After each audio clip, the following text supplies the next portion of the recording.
Sebenarnya Freddy kalau dalam keterangan saya, keterangan kepada saya waktu itu dia sebenarnya udah nggak mau segala macam karena dia juga udah banyak kasus kan.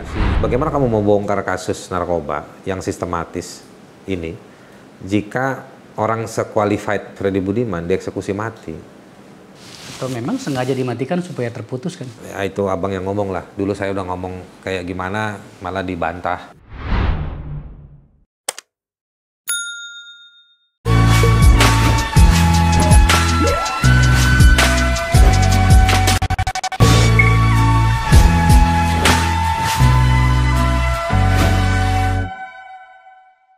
Ini episode gelagapan.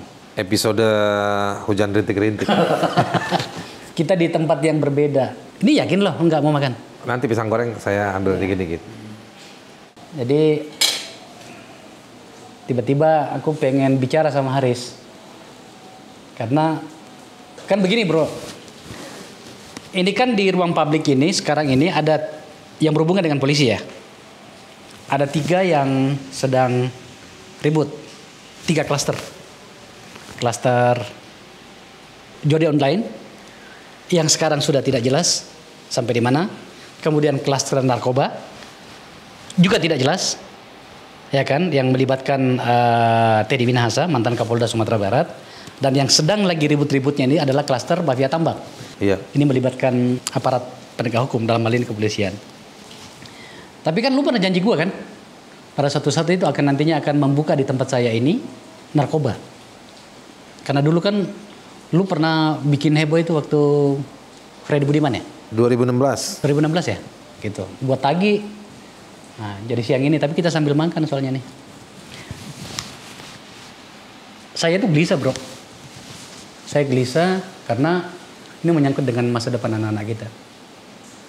Soal bagaimana kepedihan kita, kemarahan kita bahwa aparat penegak hukum, dalam hal ini oknum, yang malah terlibat dalam proses kejahatan dalam hal ini narkoba ya.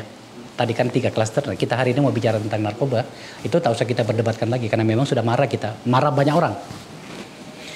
Cuma kan kita nggak tahu nih kasusnya Teddy hilang mulai menghilang dari ruang publik.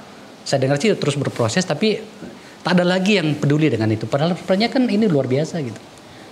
Jadi saya nagih ke Aris.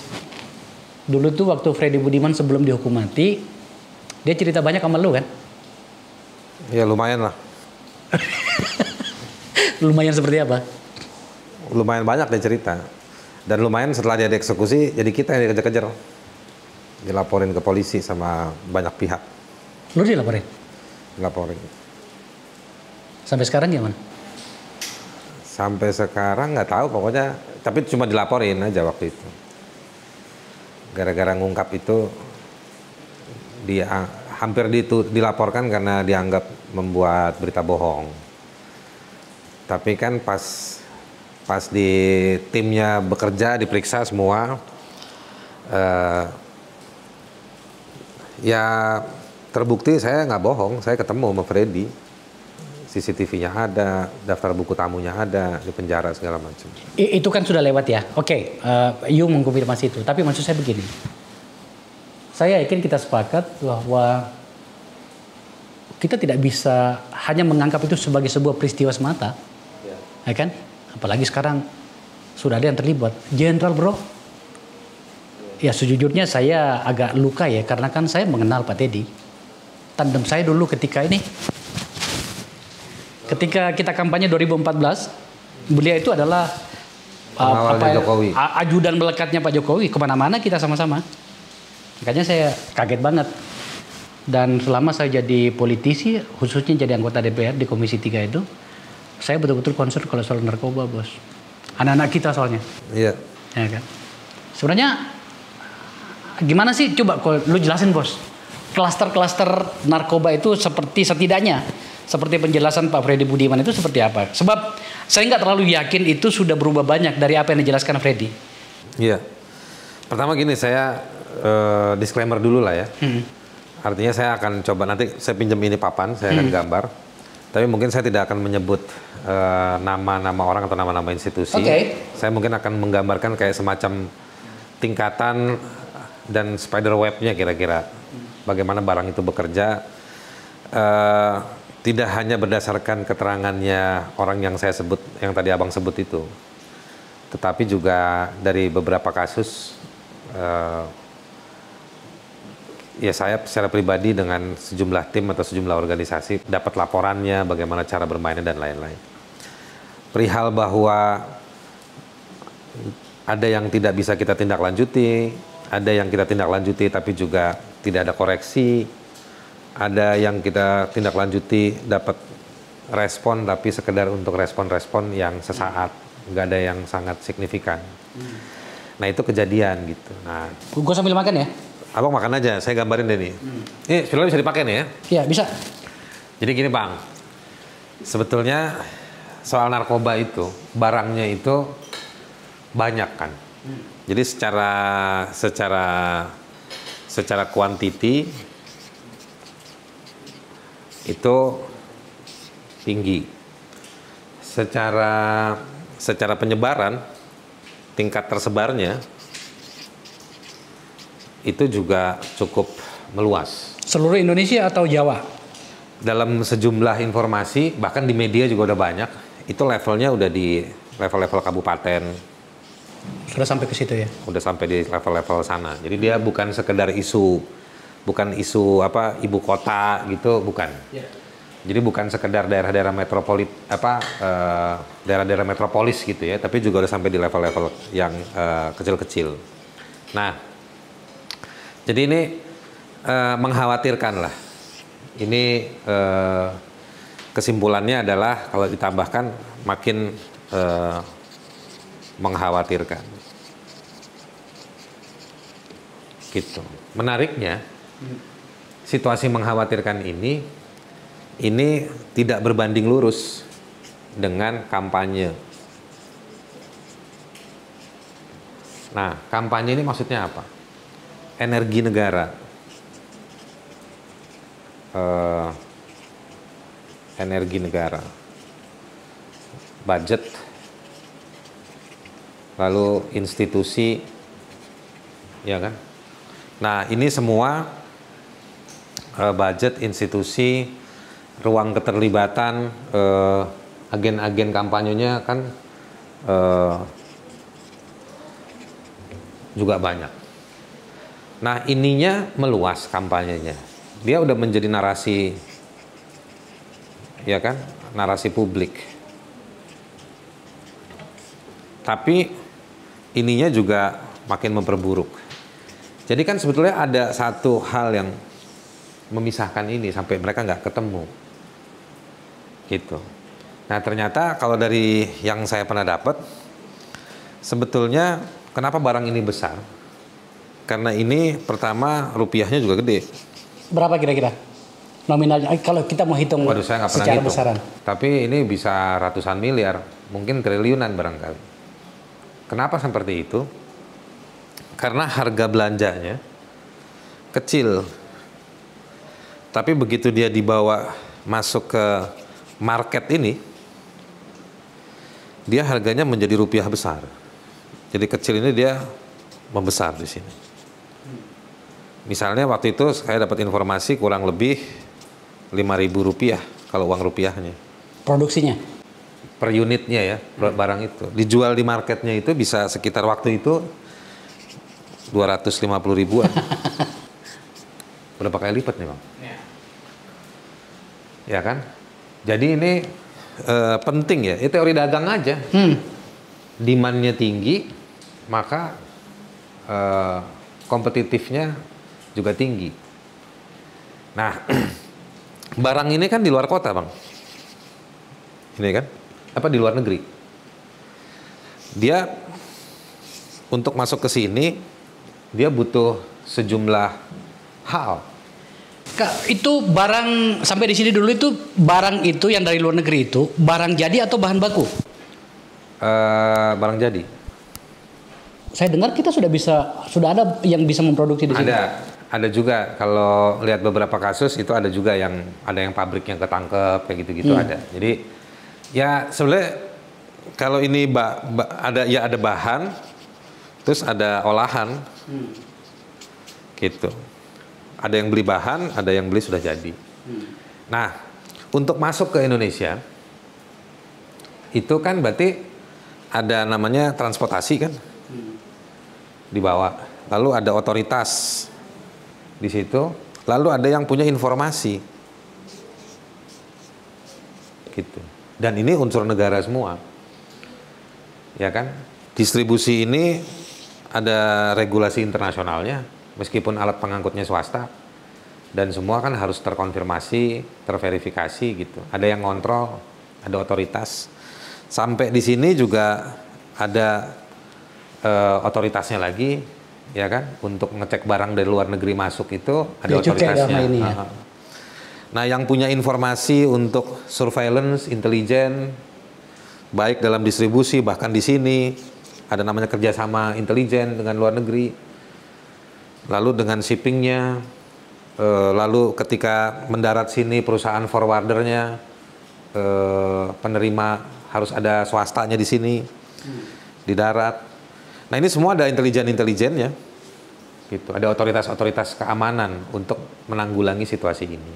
Nah, gambaran ini kemudian nongollah satu orang tadi itu.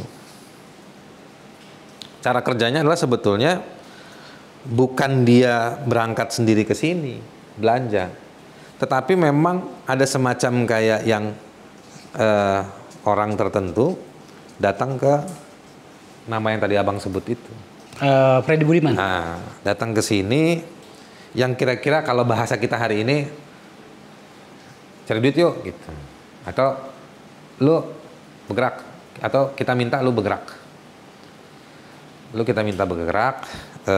dan apa namanya, sebenarnya Freddy kalau dalam keterangan saya, keterangan kepada saya waktu itu, dia sebenarnya udah nggak mau segala macam karena dia juga udah banyak kasus kan. Cuman ya mungkin kita nggak tahu dia seperti apa, keterkaitan, keterpaksaan dan lain-lain, harus jalanin itu, ya. Atau ada yang bilang lagi memang dia banditnya, dia nggak terpaksa, dia apa, ya kita nggak tahu lah. Cuma dari dia sebetulnya yang kalau orang suka bilang bandar-bandar itu, dia sebetulnya kalau menurut saya dia tukang masaknya semua ini. Dia mastermind-nya, bukan operatornya.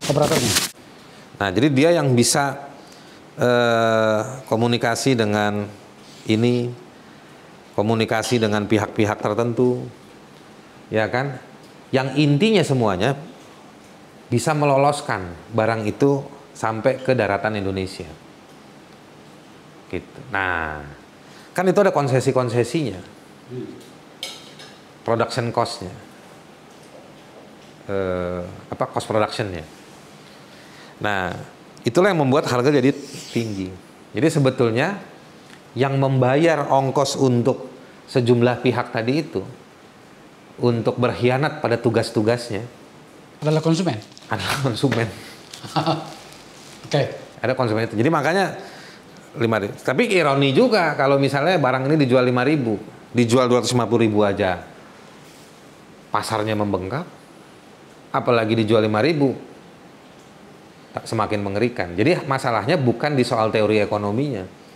Masalahnya adalah ketegasan moralitas kita, terutama alat-alat negara untuk memproteksi itu.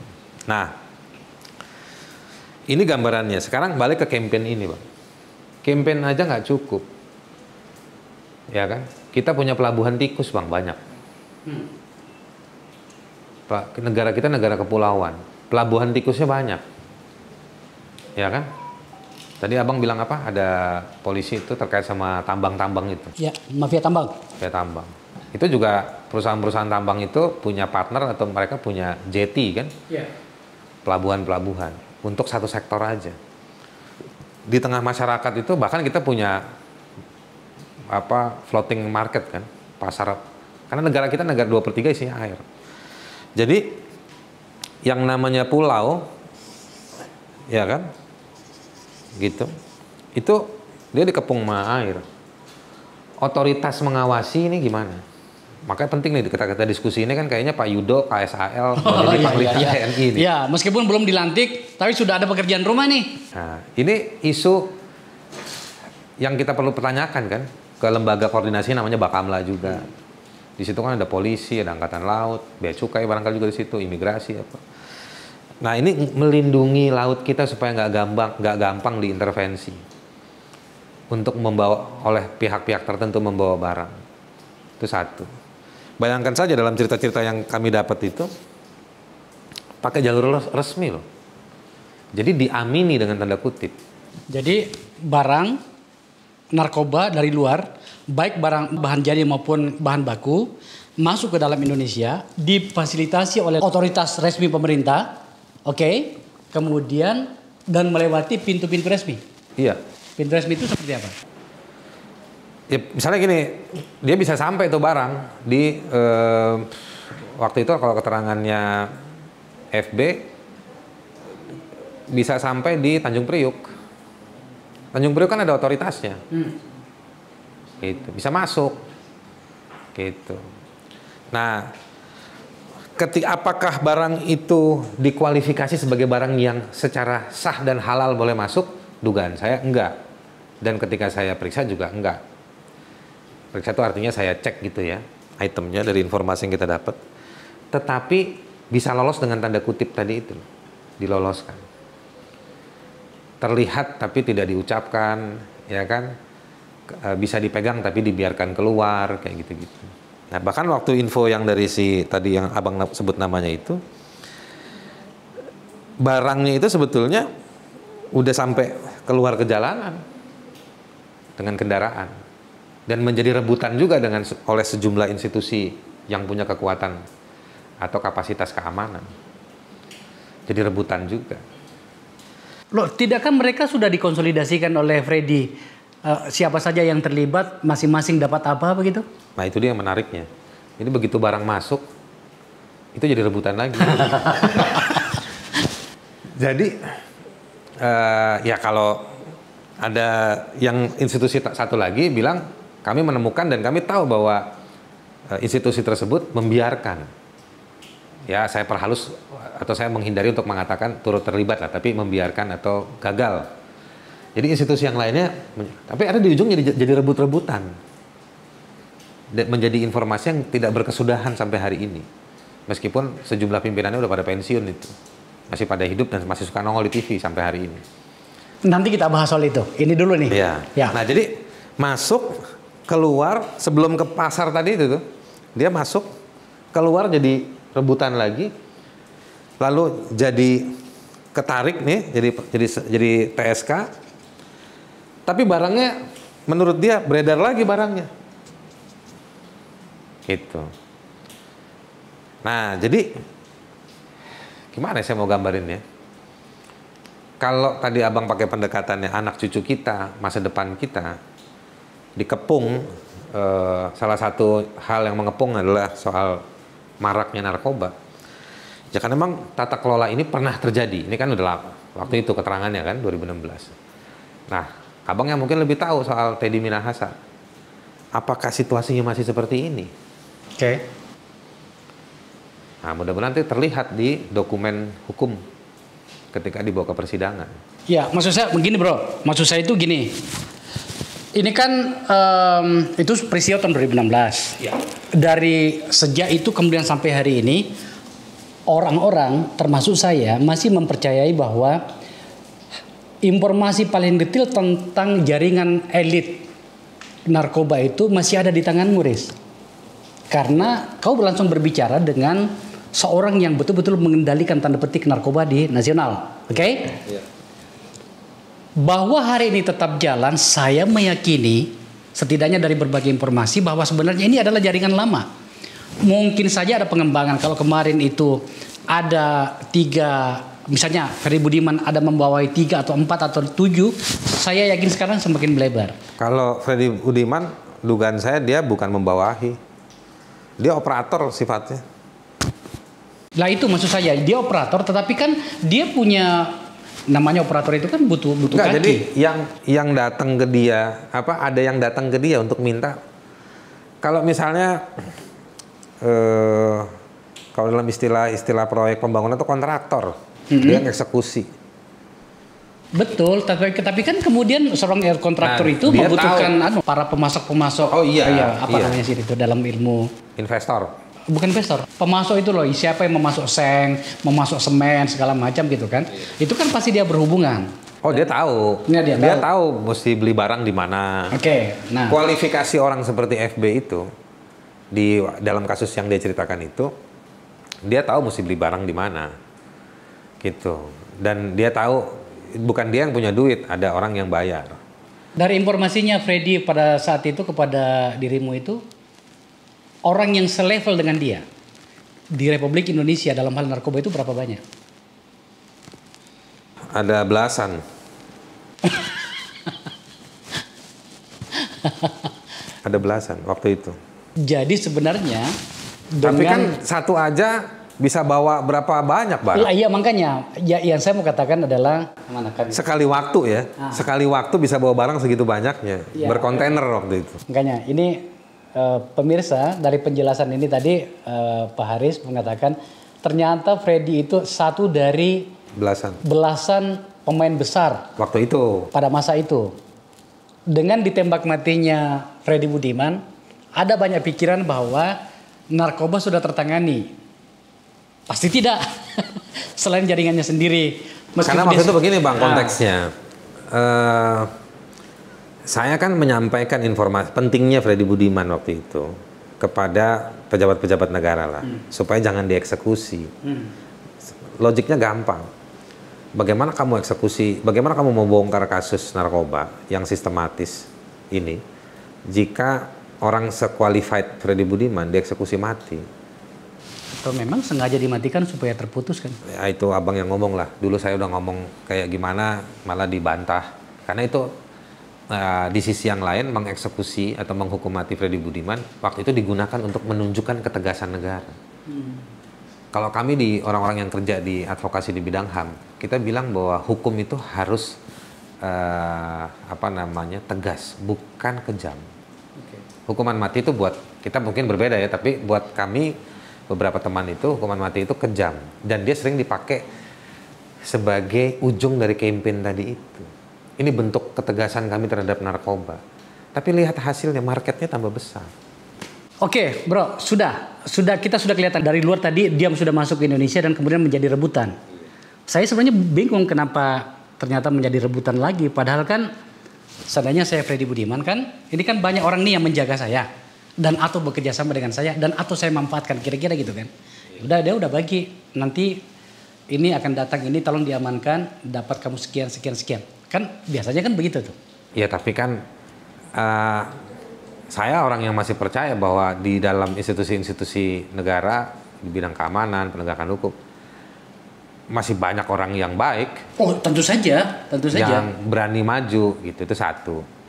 Yang kedua, informasi ini ya dugaan saya intelijen bekerja juga.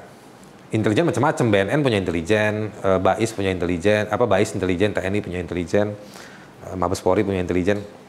Jadi semua juga cari informasi dan punya informasi. Lalu juga ada yang melihat situasi ini dengan motif tertentu, motif yang negara nggak boleh kalah. Ada lagi motifnya ini bagus untuk institusi kita, menunjukkan bahwa kita committed, orang-orangnya bisa naik pangkat atau terpromosikan. Ada lagi yang motifnya mungkin ya mencuri momentum. Emang mau ngambil kalau dibajak gitu. Kayak gitu-gitu. Kan tadi harganya 5.000 jadi 200.000, 250.000 Bang, mau apa lagi? Gitu. Nah, jadi motifnya macam-macam. Dan juga ini konsekuensi dari kewenangan yang dikasih ke banyak pihak. Iya. Nggak hanya, kalau BNN kan khusus menanggulangi narkoba. BAIS misalnya punya soal ketahanan negara kan. Ya orang bisa perdebatkan, tapi mereka intelijen yang kerja di situ. TNI di situ. polisi ya udah pasti lah ini melanggar hukum kayak gitu-gitu. Jadi orang punya excuse masing-masing, punya argumentasi masing-masing untuk mengupayakan kekuatannya mencari tahu. Bahwa kemudian digunakan untuk apa, itu variannya bisa macam-macam. Kalau soal lembaga-lembaganya tadi sebagian Aris sudah sebut. Tapi kan di situ ada banyak ya. Katakanlah misalnya untuk dari luar ke dalam itu ada bea cukai, termasuk mungkin juga manusianya ya. Imigrasi gitu ya. Kemudian otoritas di kepelabuhanan, ya kan? Kemudian di lembaga penegak hukum dan lembaga-lembaga intelijen tadi sudah disebutkan gitu ya. Di airnya juga ada otoritas, Bang. Sorry? Di atas air juga ada otoritas. Iya, ada namanya Polairut. Macam-macam. Lembaganya kan sekarang Bakamla.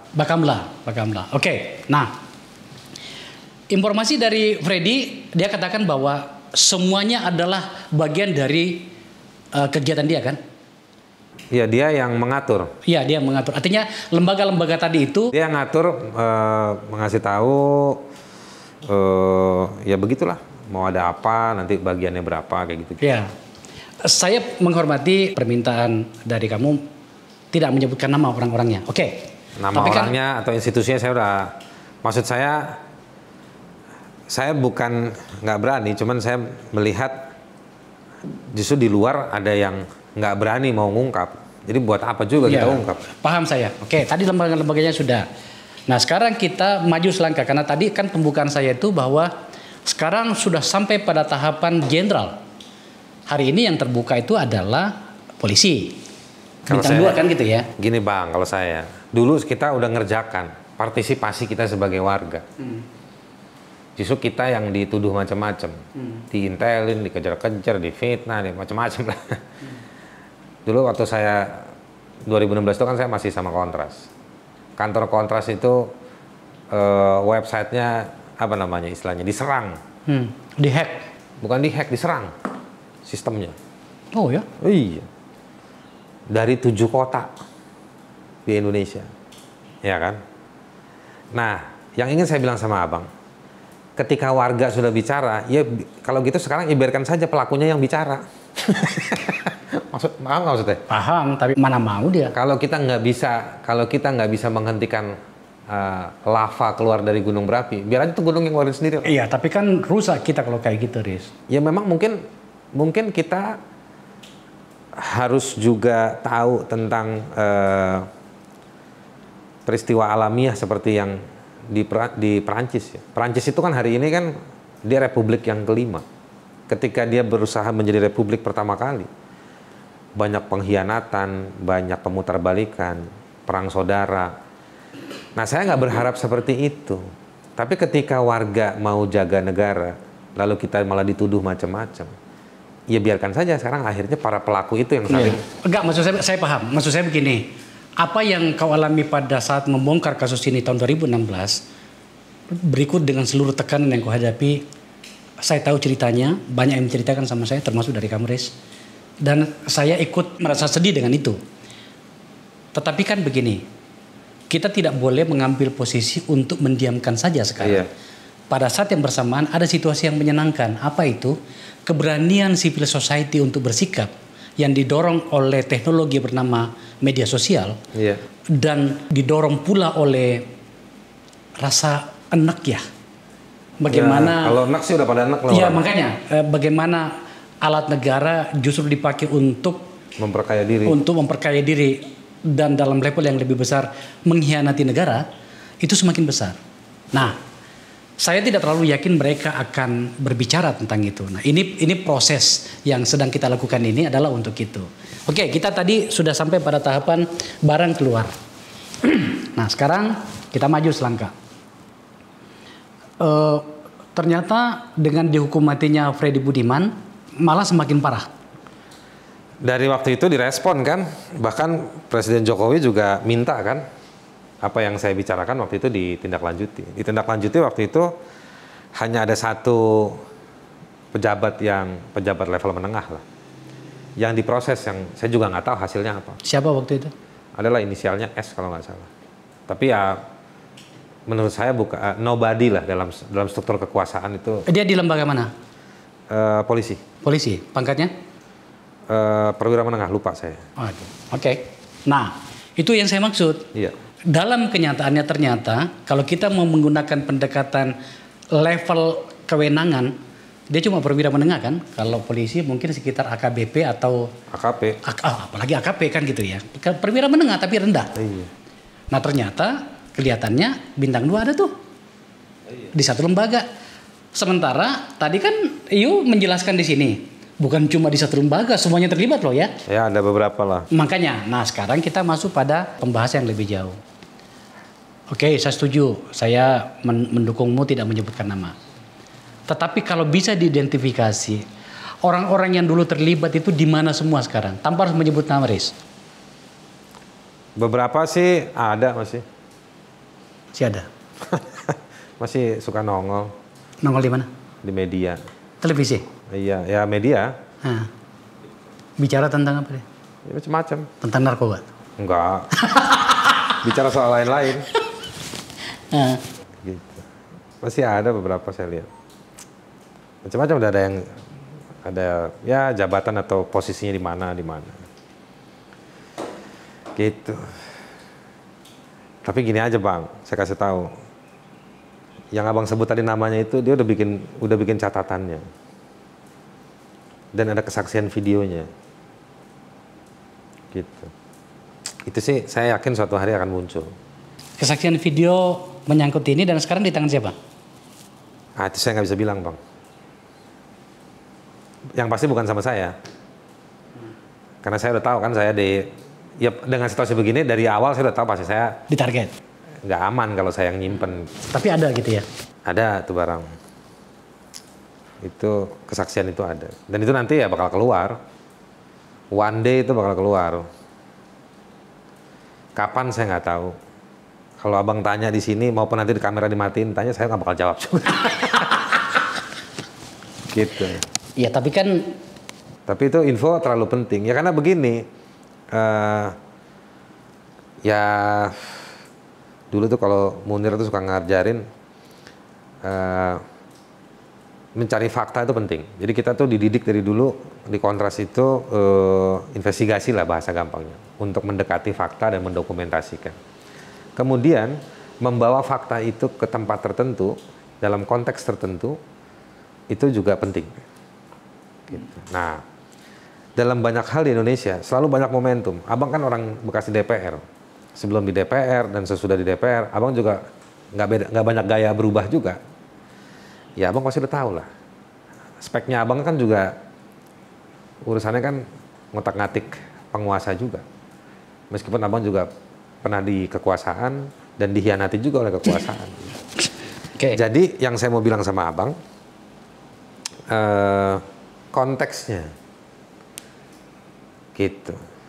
Kita bukan ngos-ngosan, cuman kita merasa bahwa atau kita melihat ada kita sorong terus, kita makin nggak jelas nih. Kita mau ngegali kekuasaan itu sampai berapa jauh. Setiap kita gali kok kayak nggak ada habis-habisnya itu lorong. Dan kadang-kadang berbalik ke kita. Sering kali, banyak kali sekarang berbalik ke kita. Saya tentu saja sangat paham apa yang Haris barusan katakan karena dalam banyak case itu seperti itulah. Tapi saya mau bilang begini bro, kan pasti juga kau lihat kan, ada banyak peristiwa yang kemudian membuat kita jadi kadang-kadang putus asa, tapi kadang-kadang juga ada harapan. Menyangkut dengan ini, kenapa you tidak berpikir gini, Riz? Setahu saya tidak ada di dekat presiden. Meskipun fotonya sengaja saya pajang sini. Pokoknya supaya untuk menunjukkan bahwa saya agak paham semangatnya presiden dulu. Setidaknya pada bagian awal kekuasaannya. Dulu saya datang ke sini belum ada foto ini, Bang. Kok sekarang kita? Nah, jadi maksud saya dari gesture, dari narasi, dari gaya bahasa presiden itu tingkat kedongkolannya menyangkut dengan pertanggungjawaban konstitusi para aparat penegak hukum itu sudah sampai pada tahap membuat dia dongkol setengah mati. Iya. Saya banyak dapat info juga soal ini. Bagaimana kemudian mengumpulkan pimpinan Polri hingga sampai pada tingkat Polres di istana dan Polda. Sampai Polres loh. Polres juga ya? Iya, diundang semua ke Polres, diundang ke istana. Sampai kemudian Pak Presiden, saya nggak bisa menyebutkan secara detail konteksnya apa, tapi sampai Presiden mengatakan kepada orang di sampingnya 5 menit. Nah, kan gitu kan. Saya dapat pengakuan itu dari seseorang yang tidak jauh posisinya dari presiden pada saat itu sudah dongkol. Nah, ada lagi satu orang menteri senior yang hari ini harus diakui telah menawarkan kepada kita sebuah pola kinerja yang melabrak tatanan yang sudah basi di level elit, bernama Pak Mahfud MD. Dia tabrak, lu bayangin aja. Urusan penegakan hukum yang di SP3 oleh salah satu lembaga penegak hukum, dia minta dibuka dan dia ungkapkan di Twitter. Ini kan tidak pernah terjadi, Riz. Ada seorang menteri yang mau mengurusin seperti ini. Di situ kemudian harapan itu muncul, Riz. Iya. Yang hubungannya dengan ini gini, maksud saya. Kenapa tidak datamu itu dengan seluruh pemahamanmu seperti ini, mumpung presiden tinggal 2 tahun lagi. Saya yakin dia akan Sudah ada di meningkatkan kantor ijazah. KSP. Hah? Kita udah pernah bikin di kantor KSP. Sekarang bawa lagi ke tempat yang lain. Nah, saya nggak mau. Kenapa, Mereka aja Pak? suruh buka. Hah? Mereka aja buka. Bawa ke Pak Mahfud dan langsung ke presiden? No. Kenapa? Ya saya bukan merasa paling banyak dan paling sering. Tapi sudah Bang, saya kan kerja advokasi. Abang kan ngerti saya dari dulu. Saya kerja advokasi. Bareng organisasi namanya Kontras. Saya bikin Lokataru kan baru 4 tahun belakangan sama teman-teman. Tapi dulu dengan Kontras kita udah banyak kerja. Ya, udah iya, banyak tentu saja. bahan gitu. Kita lihat itu. Iya. Nah sekarang ya Kontras. Ya kan regenerasi, jadi bukan saya. Nah tetapi waktu itu yang 2016 itu kita dibantu juga oleh sejumlah teman yang ada di dalam lingkaran kekuasaan membantu untuk menjemput informasi waktu itu. Tapi ternyata nggak jalan. Ya kan tadi udah kita diskusiin. Jadi tapi pertanyaan abang bawa lagi itu udah ada di sekitar kantornya Pak Presiden. Tinggal nyebrang dapat ya? Ya tinggal dia minta aja atau tinggal barangkali yang dekat Presiden bawa lagi infonya gitu. Ini Pak Muldoko ini kayaknya harus ngambil inisiatif ini. Pak Muldoko kan sibuk dia. Kalau mau pilpres semua pada sibuk Bang. Ya kan, real politiknya begitu. Gitu. Cuma kita di sini nggak sibuk. Kita nggak. Kalau saya nggak sibuk Bang. Saya kan bukan bagian dari apa ya, kayak abang dulu gitu. Kan. Iya, para pihak yang mengejar kekuasaan. Saya malah dihindar-hindari kan. Gitu.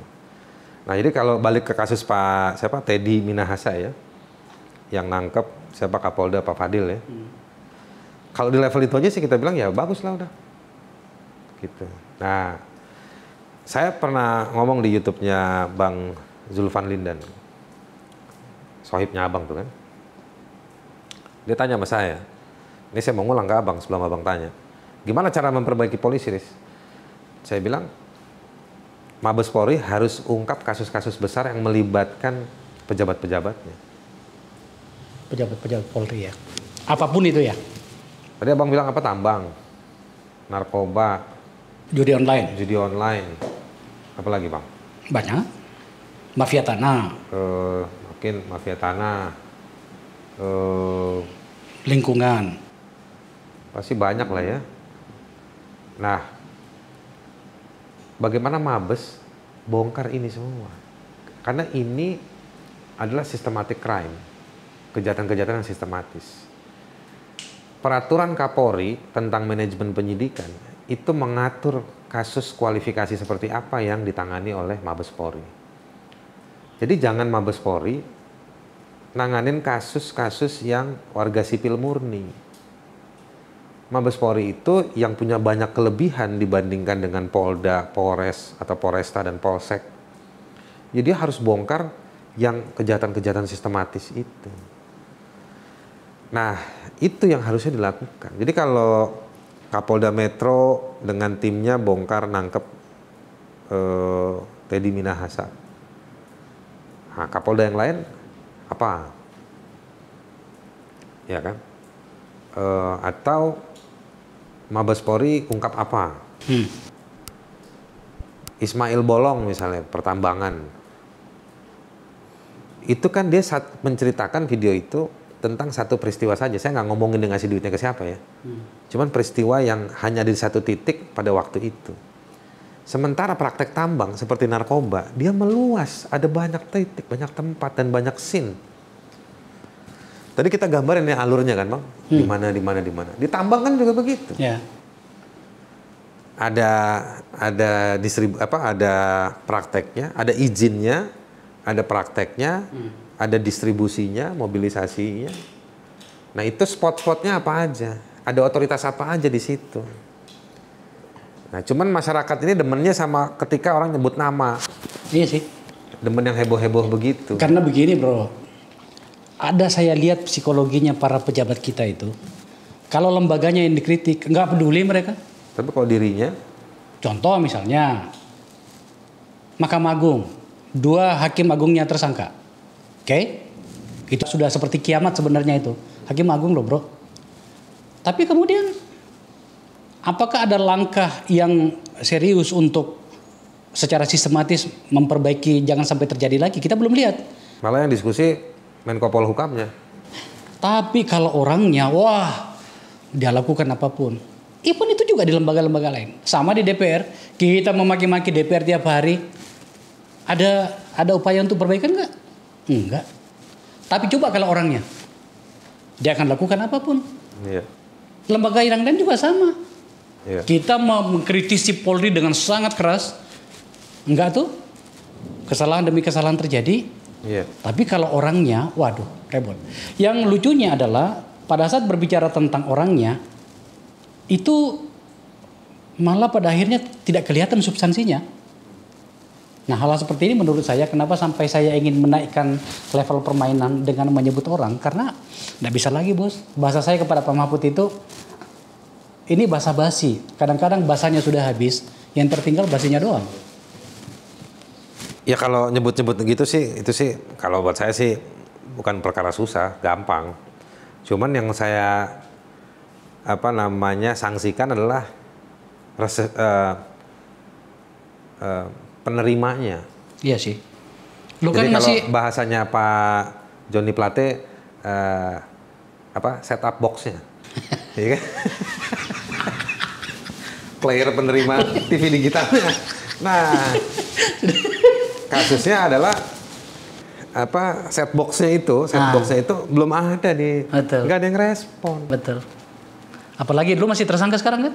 Nah, kasus yang baru lagi gitu. Iya kan? Ya itu kalau itu sih nggak ada masalah ya bukan nggak ada masalah kita udah tahu resiko-resiko itu. Iya tentu saja. Iya. Kalau saya udah tahu dan saya akan dengan kepala tegak ya, kita harus jalani persidangan gitu. Kalau itu sih, you tahu posisimu seperti apa dan publik juga tahu posisimu di mana. Iya. Jadi jangan terlalu khawatir. Ini soal narkoba nih. Sebetulnya balik ke soal narkoba. Sebetulnya kasus Teddy Minahasa itu secara sosial harus dipakai frasanya Abang tadi. Dia harus jadi semacam stimulan ya buat ruang kampanye sosial. Jadi bekerja bukan kampanye. Bekerja secara lebih baik. Misalnya ada sejumlah kampung di Jakarta yang sukses menghalau narkoba. Ada banyak organisasi-organisasi. Ada banyak model doa-doa di rumah-rumah ibadah gitu. Ada juga banyak panti-panti rehab gitu. Nah, penting untuk mereka ini semua dan masih banyak lagi untuk menyetrum dirinya untuk merekonstruksi ulang. Ya. Bukan hanya terlibat tapi juga memberikan tekanan kepada negara, pada penguasa. Kita jangan disuruh kampanye terus dong. Ya betul. Jangan disuruh ngobatin terus dong. Nah, karena penyakitnya kok dibiarin masuk terus. Nah, begitu masuk ke sana, saya pernah ngalamin ketika berdebat maupun diserang, suka dibilang, kamu tahu nggak, mereka itu lebih hebat daripada kami ini negara nih. Mereka duitnya banyak. Ya mereka jejaringnya luas. Ya berarti pertarungan kita di sana dong. Ya. bagaimana membunuh jejaringnya, bagaimana membunuh, mematikan uang-uangnya dan lain-lain. Nah, ngomong soal uang saya baru ingat. Waktu itu PPATK juga udah nyaut. Udah nyahut. Udah. Waktu itu PPATK nyebut berapa angka? Aduh, saya lupa, tapi ada di media. Bikin statement waktu itu. Dan bukan hanya uangnya, tetapi berapa banyak orang-orang yang punya kewenangan dan berkhianat itu. Jumlahnya ada. Ada Bang, kedetek. Gitu. Karena kan PPATK itu juga dibangun karena bagian dari komitmen global kan. Gitu. Nah, gimana saya mau bilangnya? Jadi ya sebetulnya saya nggak yakin negara ini kalah dari para.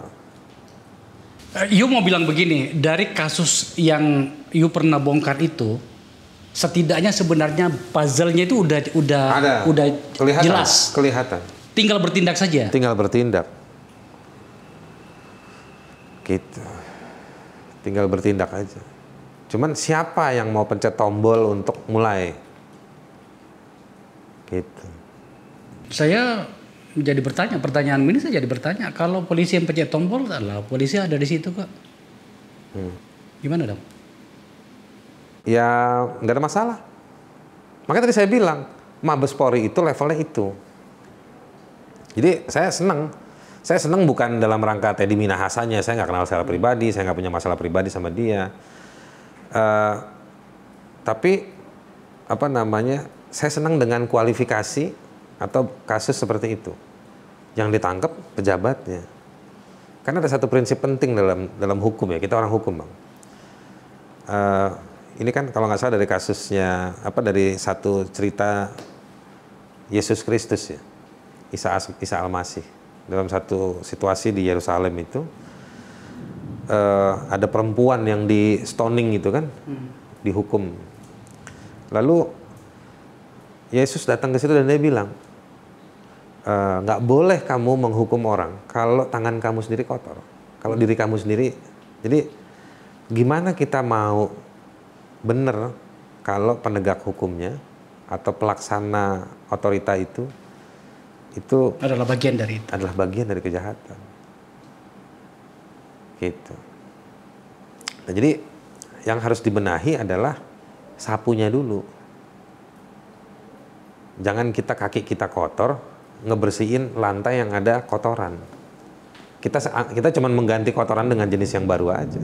Dan rumitnya adalah dari kasus ini, semua sapu yang telah disiapkan oleh negara untuk membersihkan itu malah terlibat semuanya. Sapu yang terlibat itu bukan terlibat? Iya. Bukan terlibat Bang. Apa? Udah diganti dengan alat yang lain. Dia bukan sapu lagi. Ya, dia mesin parut Bang. Jadi ada yang diparut, tapi sebetulnya jatuh ke bawah. Gitu. Jadi sebenarnya bukan sapunya kotor, tapi saya mau bilang udah ganti alat. Udah ganti alat. Iya. Yang tingkat kerusakannya 6 kali lipat dibanding itu. Iya. Ya bisa 6 kali, bisa 7 kali. Saya ketawa tapi sebenarnya saya sedih mendengarkan yang sedih begini. Bang, sedih. Saya kadang-kadang kalau suka lagi, ini saya jarang nih ngomong gini ya, tapi ini kita ngomong aja lah di YouTube Abang. Kadang-kadang saya suka merenung, kenapa juga dulu ya gue kerja begini. Gitu ya. Kenapa juga dulu kita ladenin kecenderungan hati dan pikiran. Ini kan sebenarnya dulu menjadi kerja advokasi HAM itu kan karena ketertarikan. Ada panggilan yang kita tidak tahu kapan datangnya. Iya, ada panggilan yang nggak ada bahasanya Bang. Betul. Tiba-tiba ikut aja ngerjain dan kita seriusin. Saya juga bukan bilang, saya juga dulu digoblok-goblokin gitu sama senior-senior. Tapi kita belajar gitu. Saya juga nggak tahu saya ini ada di mana hari ini. Tapi jalanin. Nah tapi yang saya mau bilang, kadang-kadang makin banyak tahu itu, makin syukur-syukur nggak jadi jerawat gitu. Saya itu berkali-kali memikirkan itu Bro. Pertama ketika di DPR ya, kan kami waktu itu ada 560 orang, sekarang kan sudah 575. Saya itu kadang-kadang melihat Fahri Hamzah misalnya ngamuk begitu kan untuk berbagai problem, Fadlison atau siapa gitu kan yang Puan Maharani. ya yang yang kita yang kita anggap itu punya sikap tentang bagaimana tugas dia sebagai anggota DPR ya. Dan kemudian kata orang juga saya adalah bagian dari situ. Tapi saya lihat di dekat saya yang lain kok pada diam-diam aja, Iya. menikmatinya gitu ya. Ngecek WhatsApp. Ya. Saya kadang-kadang berpikir kenapa aku nggak seperti mereka aja ya, gaji sama, Abang salah komisi. gitu ya. Salah komisi. Nggak, komisi yang lain juga ada juga yang jagoan, ada yang tidak memikirkan dirinya gitu. Contoh bro, mumpung udah lagi ngomong soal ini. Dalam rangka apa misalnya soal terbunuhnya Salim Kancil di Lumajang. Ya itu kita pernah diskusi kan. Iya kan? Abang ke lapangan. Oh iya. Apa coba urusannya? Kan ada anggota DPR-nya dia juga di situ. Di kampung saya misalnya, ada 4 desa tenggelam di Endrekang karena pembangunan bendungan dan masyarakat kebingungan. Itu bukan dapil saya turun karena panggilan gitu ya. Nah pada saat itu saya pikir-pikir, kenapa saya begitu ya? Iya. Kenapa saya nggak diam-diam saja gitu? Itu dia lah bang. Atau kita memang ini salah anu ya? Atau kita mungkin manopause. Bisa jadi bang. Kita harus berani ngakuin diri juga. Bagian dari manopause critical group. Atau kita sok tanggung jawab ya? Nggak soal tanggung jawab. Harusnya idealnya partisipasi warga tuh begitu. Gitu. Harusnya memang kalau dulu Munir ngajarin kita begini. Kontras tuh tingkat dia dibilang berhasil dalam bentuk kontras bubar. Wah kita dulu, saya pertama dengar itu, saya tanya sama Munir, Cak, kok bubar? Iya, artinya semua orang udah bisa mengadvokasi dirinya. Oh iya benar. Gitu. Harusnya seperti itu. Dan pertumbuhan penduduk yang tinggi di Indonesia, anak muda lagi banyak, kita juga ngeliat sih sekarang produknya banyak gitu. Harusnya seperti itu, Bang.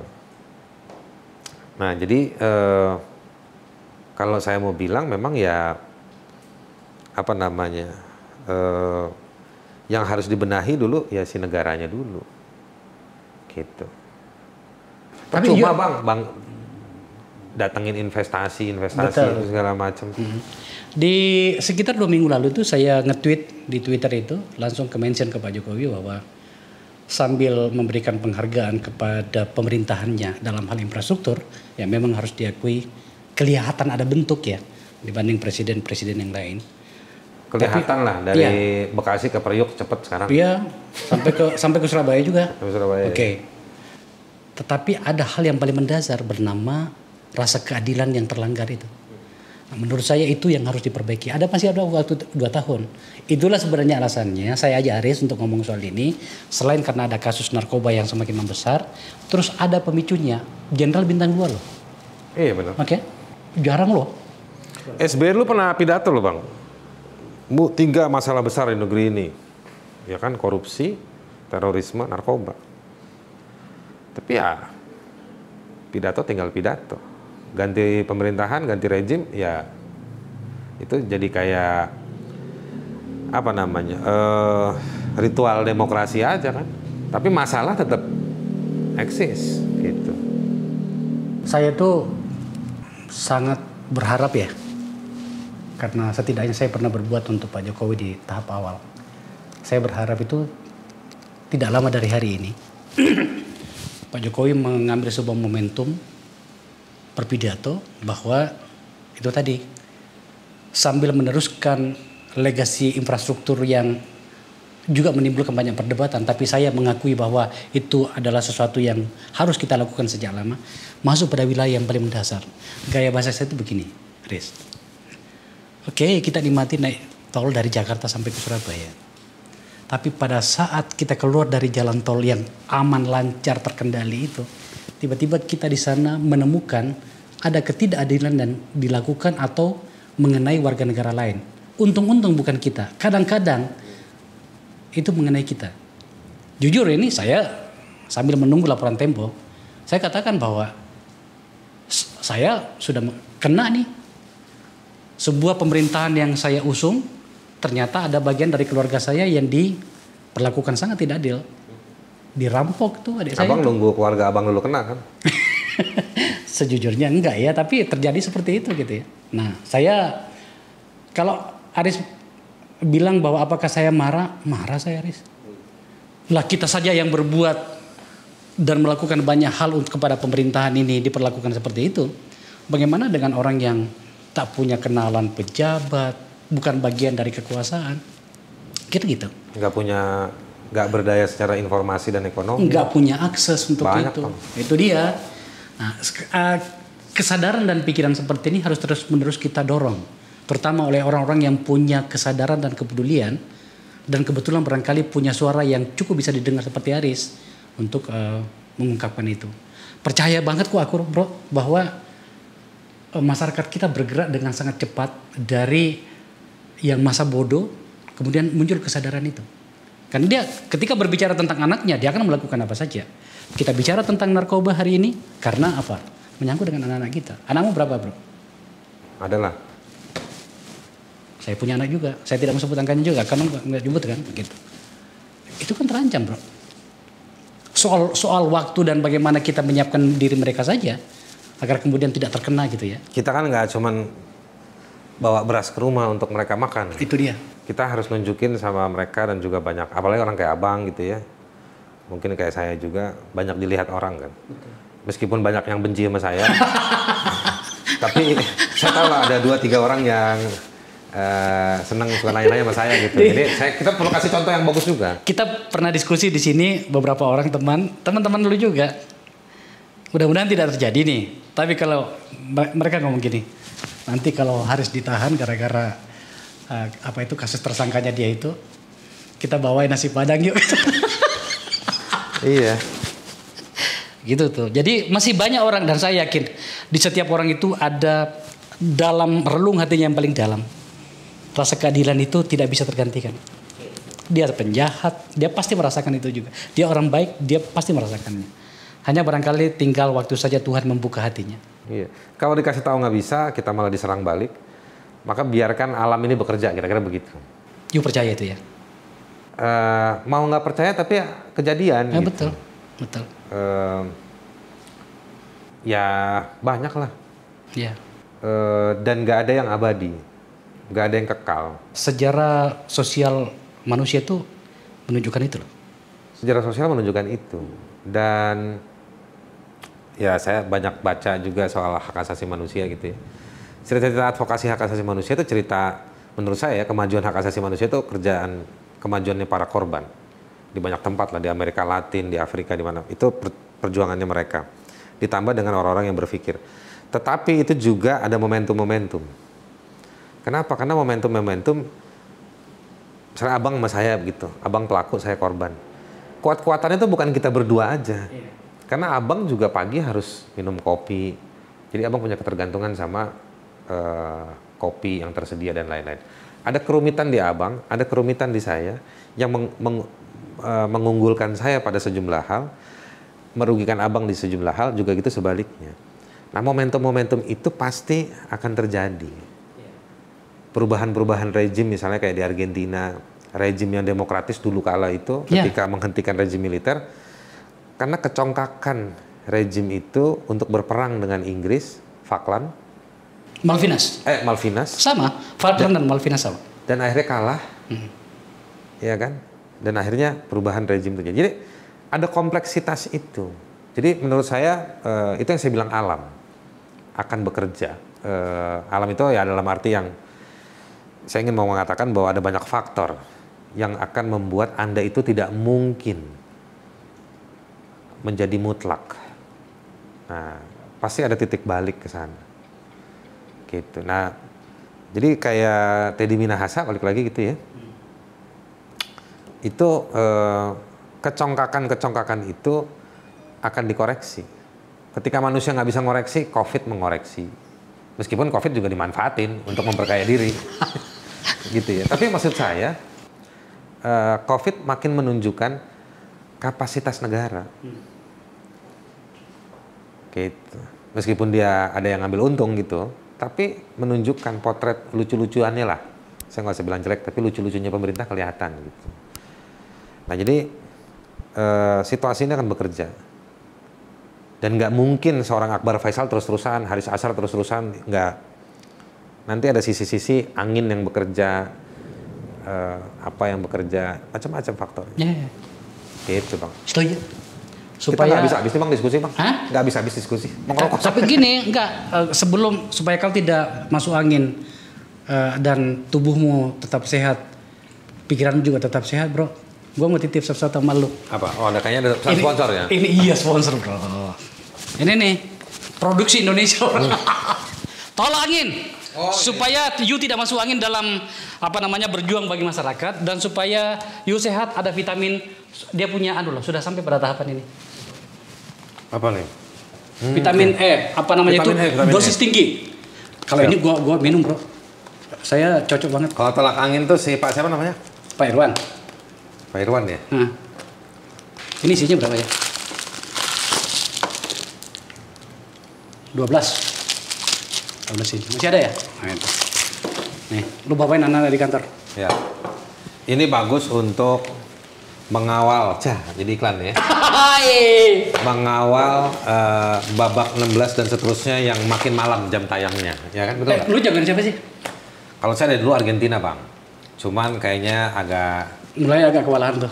Agak kewalahan, tapi kayaknya yang bagus nih Prancis, Brazil. Oh, tadi malam kalah dia. Spanyol, tapi Spanyol saya seneng. Anak muda. Dia Prancis kalah lawan Tunisia tadi malam. Gol terakhirnya dianulir ya? Iya. Nah, yang bagus tuh Spanyol sebetulnya. Spanyol ya. Tapi kemarin Spanyol itu seri lawan siapa ya? Tapi anak muda nih. Anak muda semua sih. Iya, Pedri semua ada di situ. Ferran, Gavi semua. Kita nonton deh, ya. Nanti ya. Boleh Bang. Di sini nontonnya TV udah gede. Di sini iya. Kita nonton bareng sama teman-teman. Boleh. Oke, teman-teman, itu sampai di sini ya. Ini diskusi yang di luar dari kebiasaannya aku. Dah.